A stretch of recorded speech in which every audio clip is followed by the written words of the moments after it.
जो भी था, जब भी ये सरकार बनी, ये कोर्ट में बाद में मैटर में आया, आर्ग्यूमेंट में इनके लोगों ने ये क्यों नहीं रखा कि विदाउट स्टडी ईडब्ल्यूएस भी हुआ था।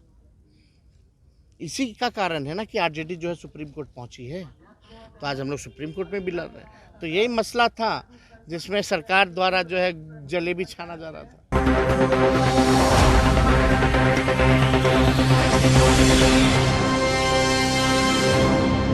नमस्कार, आप देख रहे हैं पीटीएन न्यूज़ और मैं हूं आपके साथ प्रभाकर पांडे। आपको बता दें कि नेता प्रतिपक्ष तेजस्वी प्रसाद यादव प्रेस कॉन्फ्रेंस कर उन्होंने कहा कि जिस तरह से हम लोगों ने आरक्षण को बढ़ाकर 65% किया था और इसको केंद्र के पास भेजा था, लेकिन केंद्र ने इस पर कोई ध्यान नहीं दिया।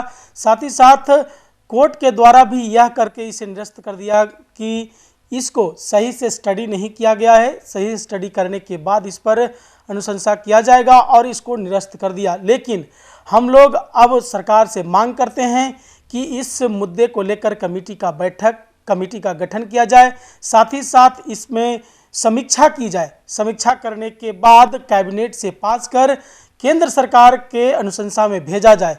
उसके बाद इस पर बैठकर हम लोग आधार 85% आधार रख करके हम लोग इस पर मिलकर मंथन करेंगे और पास किया जाए। ये सरकार से मांग कर रहे तेजस्वी प्रसाद यादव। और वहीं साथ ही साथ नीतीश कुमार पर भी जमकर हमला बोला। उन्होंने कहा कि आरजेडी के साथ जब थे तब नीतीश कुमार ठीक ठाक से काम कर रहे थे, जैसे ही आरजेडी से हटकर बीजेपी के साथ गए इनका मस्तिष्क ही बदल गया है। ये बड़ी बात कहते नजर आ रहे हैं तेजस्वी प्रसाद यादव।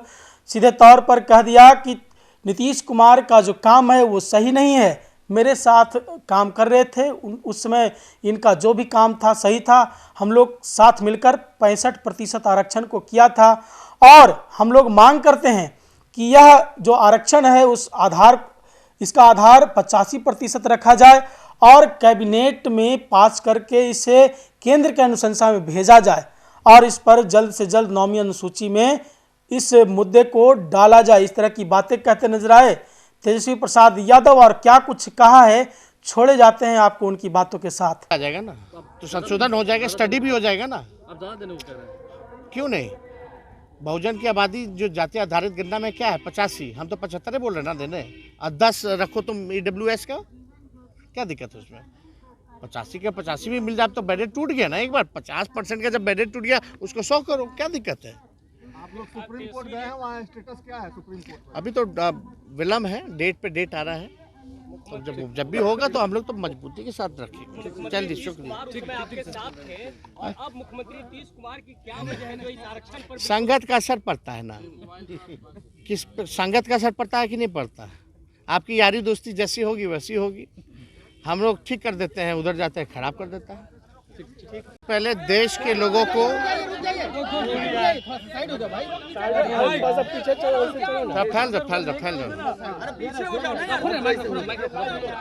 नीचे हाथ करोगे ना तो तुम्हारा लोगो भी आ जाएगा। सबसे पहले मैं देश के लोगों को, बिहार के लोगों को संविधान दिवस के अवसर पर ढेरों बधाई देते हैं।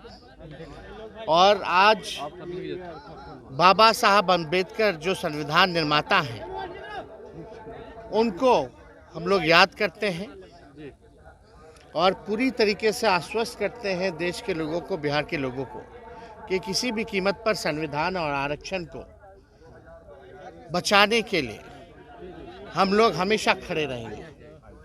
देखिए, आज बड़ा गंभीर विषय था। सब लोग, आप लोग जान रहे हैं कि महागठबंधन की सरकार जो 17 महीने थी उसमें हम लोगों ने आरक्षण जो है सीमा 75% बढ़ाया, जिसमें 65% ईबीसी, ओबीसी, एससी, एसटी के लोगों का बढ़ाया और ईडब्ल्यूएस 10% एज इट इज़ रखा। ये तब हुआ जब हम लोगों ने जाति आधारित गणना हमारी सरकार ने कराई थी केवल 17 महीने में। और उसका जो रिपोर्ट देखेंगे जाति आधारित गणना का तो 85% है जो बहुजन समाज है, लगभग जो है 85% है। तो हम लोगों ने आरक्षण जो बढ़ाया वो 65% किया, 10% ईडब्ल्यूएस का रखा। और उसके बाद हम लोगों ने मांग की थी आप सब लोग वहाँ मौजूद थे, मुझे याद है। कैबिनेट के बाद हम सब लोग, विजय चौधरी जी, अशोक चौधरी जी, विजेंद्र जी, सब लोग मेरे नेतृत्व में प्रेस कॉन्फ्रेंस कर रहे थे और वहाँ ये बात रखी गई कि हम लोगों को डर है भाजपा के लोगों से कि ये लोग फिर जैसे हम लोगों का सर्वे रुकवाने का काम किए थे, जाति आधारित गणना रुकवाने का काम किए थे, हो सकता है इस आरक्षण को भी रोकने का काम करें। तो हम लोगों ने मांग की कि इसको शेड्यूल 9 में डाल दिया जाए केंद्र सरकार से। विधानसभा से आप सब लोग जानते हैं कि मेरा जन्मदिन था, उस दिन 9/11/2023 को पारित हुआ था। कोर्ट का आदेश आता है 20/7/2024, यानी 26 या 7 जो भी है, तो लगभग जो है 6-7 महीने हो गए और केंद्र सरकार को हम लोगों ने सिफारिश भी कैबिनेट से भेजा कि इसको शेड्यूल 9 में डालो, तो नहीं डाला गया। इस पर कोई जिक्र भी नहीं किया गया, केंद्र सरकार के लोगों ने गंभीरता भी नहीं दिखाई। तो ये साफ दिखाता था कि देश में पहली बार ऐसा हुआ था जहां जाति आधारित गणना भी हुई थी और आरक्षण की सीमा भी इतनी बड़ी तादाद में बढ़ाई गई थी। तो हम लोगों को था कि तमिलनाडु के तर्ज पे इसको सिक्योर कर लिया जाए, लेकिन केंद्र सरकार ने इसको निगलेक्ट किया, नकारा, और कोर्ट में कोई लोग जाकर के इसको रुकवा दिए।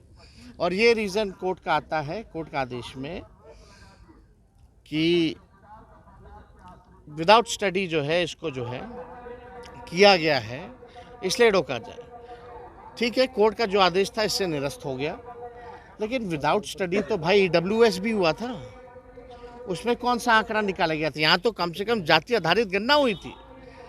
50% बैरियर बीजेपी की सरकार ने तोड़ा था EWS को जोड़ने में। हम किसी के विरोधी नहीं है, लेकिन यहाँ तो 85% बहुजन की आबादी है, बहुजनों की, तो 65% दिया गया, तो भी जो है ये खारिज हुआ। तो इसको शेड्यूल 9 में लोगों ने नहीं डाला। हमारी आज यही मांग थी कि अगर सरकार चाहती है, क्योंकि इच्छुक है, तो कम से कम कमेटी बना दी जाए ताकि स्टडी भी हो जाए और आनंद फानन में जो है इसको कैबिनेट भी ले आया जाए, इस पर संशोधन करना हो। हम लोग 75% के थे, इस बार 85% वाला हम लोग ले आते हैं, क्या दिक्कत है? तो अगर सरकार अगर इच्छुक होगी तो नया बिल ला सकती है और कमेटी भी बन सकती है। और जब आर्ग्यूमेंट जब चल रहा था, जब बीजेपी एनडीए की सरकार यहाँ बन गई फरवरी में, कब बना था? फरवरी में, जनवरी फरवरी जो भी था, जब भी ये सरकार बनी, ये कोर्ट में बाद में मैटर में आया, आर्ग्यूमेंट में इनके लोगों ने ये क्यों नहीं रखा कि विदाउट स्टडी EWS भी हुआ था? इसी का कारण है ना कि आरजेडी जो है सुप्रीम कोर्ट पहुंची है। तो आज हम लोग सुप्रीम कोर्ट में भी लड़ रहे हैं। तो यही मसला था जिसमें सरकार द्वारा जो है जलेबी छाना जा रहा था। अरे भाई ले लो यार, जिसको श्रेय लेना ले लो। हम चिंतित हैं केवल जो आरक्षित लोगों को रोजगार जो नुकसान हो रहा है उसको लेकर के चिंतित है। अगर सरकार आरक्षित लोगों के रोजगार को लेकर के अगर चिंतित है तो तुरंत आनंद फानन में ये बिल लाए, हम लोग सब लोग पास करेंगे। सर लेकिन 85%